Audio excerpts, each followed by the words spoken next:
chi non avesse ascoltato la trasmissione di ieri, saluto nuovamente Anna, è una nostra cittadina che ci ha chiesto di partecipare alla trasmissione Il Cielo sempre più blu. Ieri ci ha parlato del quartiere di Cerignola Campagna, ha parlato a proposito della manifestazione Stazioniamoci, e oggi la invito di nuovo a parlare di quel quartiere, perché Cerignola Campagna è diventata anche lì una borgata, con tutti i pro e i contro, ma pro ce ne sono pochissimi. Caranna, tu adesso ci dirai i contro, voglio dire, e quindi sottolineerai ancora una volta in che situazione voi state lì a Cerignola Campagna.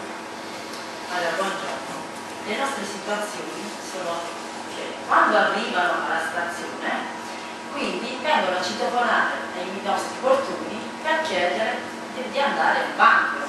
E una volta ci siamo trovati un extracomunitario nel nostro portone con forza e voleva entrare dentro perché non c'è un bagno pubblico.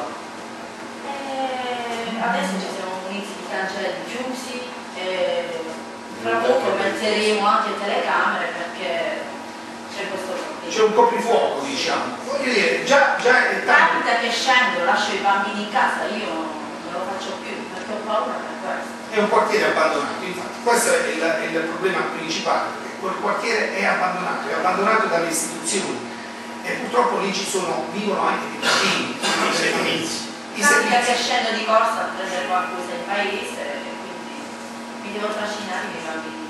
Per forza di cose. E quindi Anna, e questa è la testimonianza, e anche oltre a questo tu hai parlato dell'extracomunitario o del cittadino che arriva a Cerignola Campagna, che è ignaro di... Ma non possiamo far entrare gente che non conosciamo, anche se è una persona che la vedi, che si è una brava persona, ma non ti puoi fidare di nessuno. Ma immagina, è già apprezzabile che questo cristiano, è già apprezzabile che ha chiesto il permesso di poter fare i propri bisogni in casa, voglio dire, già è un segno di civiltà, però questo non significa nulla. Naturalmente voi lì vivete con le vostre famiglie, avete la vostra casa, non fate certamente un servizio di bagno pubblico, ci mancherebbe. Però, come tu mi avevi detto già ieri, e vorrei che tu lo sottolineassi ancora, perché è un discorso molto delicato che attiene all'igiene, alla salute pubblica. Sono pochi quelli che vengono a chiederti di poter utilizzare il bagno, la maggior parte fanno i propri bisogni ovunque, quindi tu mi hai anche detto che spesso e volentieri dillo tu, i nostri alcavoli dei cassonetti sotto al nostro palazzo, quindi una mattina mi vedevo e facevano i loro bisogni, quindi li abbiamo dovuti spostare proprio per quello. Facevano i loro bisogni nei cassonetti? Non nei cassonetti, dietro i cassonetti, si nascondevano e io avevo il balcone proprio sopra il cassonetto, che bello spettacolo, bellissimo, con i bambini.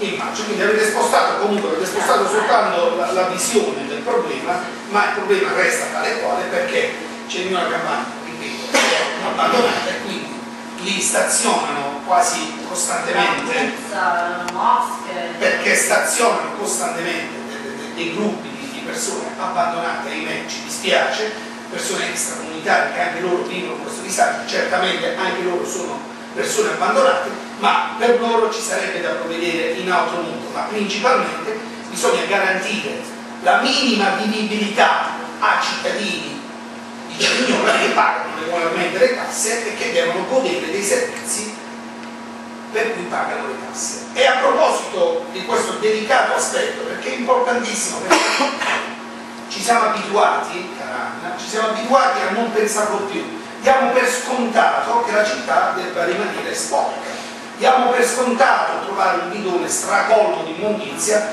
diamo per scontato il sentire di una puzza che aleggia nell'area di Cerignola, ma tutto questo, cari concittadini, non è affatto scontato, perché noi paghiamo una tassa perché affinché la nostra città venga pulita, affinché si abbiano dei bidoni della spazzatura degni di tale nome, ma tutto questo purtroppo non avviene. E a tal proposito io invito Patrizio Maggio ad intervenire, perché lui ci ricorderà, cioè è ritornato su un problema che abbiamo già affrontato, problema gravissimo, che non attiene tanto il rifiuto urbano, ma attiene a qualcosa di molto più importante, di molto più specifico e per certi versi anche di molto più pericoloso. Sì, buongiorno a tutti, buona domenica, ovviamente anche un saluto agli amici della Cicogna.tv. Niente, noi riceviamo delle segnalazioni. Queste segnalazioni questa settimana riguardavano via Terminillo, poi una strada via Benvenuto Cellini all'incrocio con via Riponente, praticamente dalle parti dell'ex Enel, dove praticamente sono stati spostati dei bidoni, però la gente continua a lasciare l'immondizia dove stavano prima i bidoni. Quindi potete immaginare che i proprietari di un bar che stanno vicino si trovano questa immondizia tutta sbranata dai cani davanti alle loro attività. Però la cosa più grave che abbiamo riscontrato giovedì e che abbiamo messo su un video è quella della piazza di Sant'Antonio. La piazza di Sant'Antonio, lì si vende roba da mangiare, frutta, verdura, la carne, il pesce. Gli operatori commerciali di quella piazza ce l'hanno detto, certo, hanno detto loro, hanno detto Savino La Guardia non si presentasse più da queste parti perché andò lì a piazzare i bidoni, fece delle foto, una cosa notevole perché portavano il bidone dell'umido.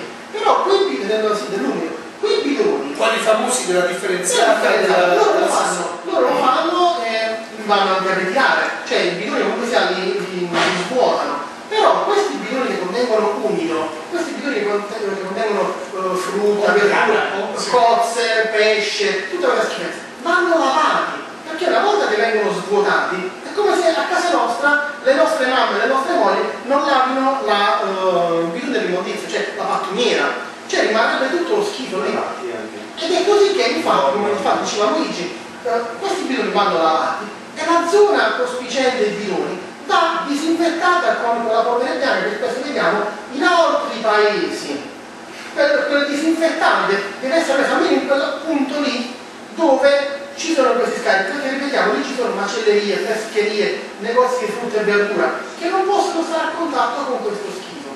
E questo è lo schifo, Antonio. Poi ne cito un'altra, perché poi ovviamente loro ci hanno segnalato che da sotto alla piazza, proprio da sotto alla struttura, esce dell'acqua. Non si sa se è acqua di acquedotto o acqua di foglia, scorre in continuo e poi va nelle strade, che poi ne parlerò ovviamente Gino Ratcliffe, va nelle strade verso San Giacchino. Da un tombino della fognatura esce dell'acqua di fogna che puzza. Fanno cose rotturate, intanto scorre e tutti lo sanno. Loro hanno chiamato la polizia municipale, non lo so, altri hanno detto che hanno chiamato anche l'ASL, ma non è andato nessuno. Andate sulla Cicogna.tv, guardate questo video fino a quel punto, cioè è una cosa schifosa, cioè vedere la frutta, la verdura, cioè i venditori di questa roba qui e a fianco la fogna che scorre. Cioè è una cosa schifosa, io sono rimasto male, anche perché poi abbiamo visto i cartoni pieni di residui di macelleria, non abbiamo fatto in tempo a riprendere, però si è visto a malapena che degli stranieri vanno a rovistare per prendere quello che avanza dalle macellerie, cioè i residui del polo, cioè qualunque cosa, loro vanno a rovistare lì ed è una cosa che all'una, alle ore 13 è uno spettacolo, c'è gente che si accapiglia per accaparrarsi quello che è avanzato ai pescivendoli o alle macellerie, cioè una cosa brutta. E io, scusami Luigi, io dico che mi sono anche un po' scaricato contro l'assessore all'ambiente perché si vanta e non rendo atto che è raddoppiata la differenziata, però se il prezzo da pagare è che raddoppiamo la differenziata ma non venire questi bidoni luridi, puzzoletti, schifosi che gli operatori lavano loro. Cioè mi diceva proprio, facciamo il nome, Marcello Di Ciolla, che è il nostro amico che ha un'attività nei pressi, loro non ce la fanno a resistere a questa puzza, li lavano loro. Questo è compito invece della sede, deve lavare a terra nella piazza, il pavimento quel poco che rimane ovviamente, lo devono lavare, lì c'è una questione di igiene, qui per le malattie. Patrizio, immagino, chiedo scusa se immagino la gente che viene anche da fuori, infatti c'è stata ultimamente una convenzione dei cericolati del mondo dove ci sono stati anche ospiti illustri. Immagino questa gente che ha parcheggiato le proprie autovetture su quest'acqua putrefatta che non è stata. Infatti ci diceva un presidente che il commento è stato puzza cera e puzza cera. Cioè praticamente sindaco Gianatempo c'era e sindaco Gianatempo c'è. L'equazione è perfetta. no, era, però lì lo schifo. No, ma cioè, Patrizio, il discorso è questo. Luigi, no, allora, il discorso tu hai giustamente sottolineato il disagio di chi esercita un'attività commerciale ed è giustissimo perché tra l'altro voglio dire pagano anche per stare lì, pagano immondizia molto di più dei residenti proprio perché esercitano un'attività commerciale, però io con tutto il rispetto per i commercianti, ma principalmente io immagino i residenti di quel quartiere, perché vivere tutti i santi giorni, diciamo 10 ore, 12 ore al giorno con un tanfo di fogna o di carne putrefatta o di verdura andata a male, francamente il problema non più so. grosso, ti ripeto, è perché comunque se la roba viene ritirata, cioè non viene lasciato niente nei bidoni, cioè diciamo la sia passa Non stiamo contestando, la contestazione alla SIA partirà fra qualche tempo, perché voglio dire è stato firmato da poco, a inizio mese, è stato firmato finalmente, è stato firmato il nuovo contratto, si andava avanti di proroga in proroga, finalmente è stato firmato il nuovo contratto. Io ho avuto modo di visionarlo prima ancora che venisse firmato, quando era oggetto di studio. Vi dico che non sono estremamente soddisfatto di come è stato gestito, diciamo, il contratto di gestione dei rifiuti urbani, però la cosa che a me fa piacere è che allegata al contratto c'è una tabella dove c'è scritto quante volte devono passare a pulire, quante volte devono passare a spazzare, quante volte devono passare a lavare, quante volte devono pulire i bidoni.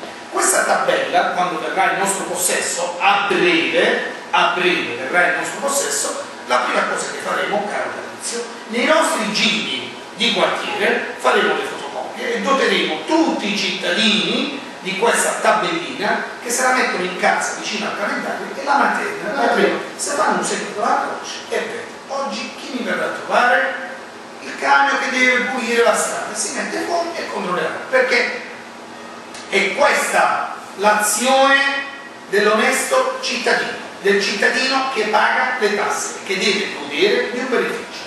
L'azione del buon politico è quello che deve garantire al cittadino, ancora di più al cittadino che l'ha votato, ancora di più al cittadino che gli ha dato fiducia, deve garantire che i servizi funzionino e se non funzionano deve giustificarli o perlomeno chiedere scusa. Quindi adesso passiamo passo la palla a Gino Ratcliffe, il quale è libero di utilizzare il suo tempo. Sì, puntualizziamo dicendo che queste segnalazioni, questa situazione che vive la piazza Sant'Antonio è aggravata da una lamentela che già dura da diverso tempo, che è stata anche oggetto da parte nostra, da parte della Cicogna, di una sottoscrizione, di una raccolta di firme che ha permesso di vedere quanto è esteso il malumore, quanto è esteso questo disagio tra gli abitanti delle strade che vanno verso la chiesa di San Gioacchino. È una situazione veramente critica ed è veramente indecente che specialmente tutte le abitazioni di piano terra hanno, specialmente durante il periodo estivo, che non avevano la possibilità. Diamo il benvenuto a Franco Franco prima di Manzetta. Vai. No, è che specialmente durante tutto il periodo estivo, come si usa a Cerignola, specialmente per il piano terra, cioè quello di trattenersi fino a tardi davanti a casa per respirare un pochino di aria adesso, questo è stato compromesso, è stato impossibile farlo, perché in effetti le strade erano particolarmente puzzolenti. Quindi è una situazione che è stata... Tutto questo succede a Cerignola. Sì, a Sant'Antonio. Con il sindaco Gianelli, con l'assessore Palladino, purtroppo sì. succedono queste cose. Voi mentite.